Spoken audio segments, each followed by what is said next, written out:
বিসমিল্লাহির রহমানির রহিম। আসসালামু আলাইকুম ভিউয়ার্স, ভাই ও বোনেরা, আপনারা যারা আমাদের চ্যানেলটি এখন সাবস্ক্রাইব করেননি তারা আমাদের চ্যানেলটি এখনই সাবস্ক্রাইব করুন এবং আমাদের পাশে থাকার বেল বাটনটি এখনই অন করুন। আজকে আমি আপনাদের মাঝে হাজির হয়েছি শত্রুতা ও ঝগড়া সৃষ্টি করার 100% পরীক্ষিত সেরা শক্তিশালী একটি সহজ আমল নিয়ে।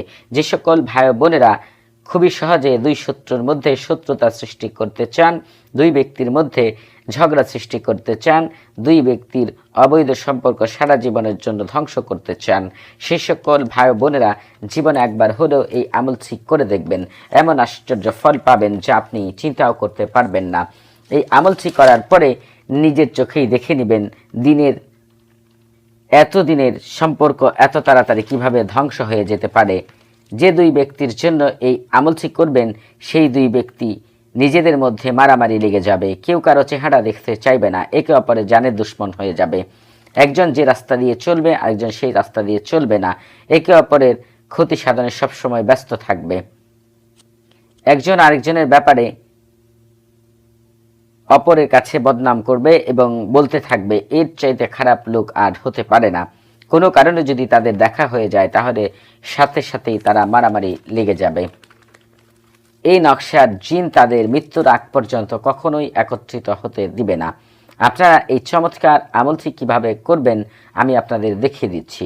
আপনারা যে কোনো শনিবার পাক পবিত্র হয়ে অজু করে শরীরে আতর মেখে উত্তম কাপড় পরিধান করে চারদিকে সুগন্ধি ছিটিয়ে দক্ষিণ দিকে মুখ করে বসে নির্জন স্থানে এই নকশাটি মুখে তিতা জাতীয় জিনিস রেখে লিখবেন। এখানে আপনারা একটু লক্ষ্য করে দেখতে পাবেন, এখানে আমি দোয়াত হরফের নকশা দিয়েছি।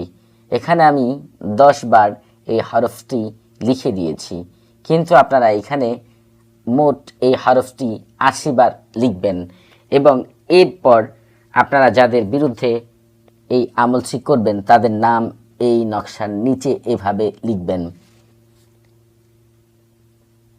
আপনারা নিচে শত্রুদের নাম লিখবেন বাবা ও মায়ের নাম সহ। যারা আরবি লিখতে পারেন না তারা নামগুলো বাংলাতেই লিখবেন। আপনারা এইভাবে লিখবেন, অমুকের ছেলে অমুকের সাথে অমুকের মেয়ে অমুকের বিচ্ছেদ হয়ে যাক।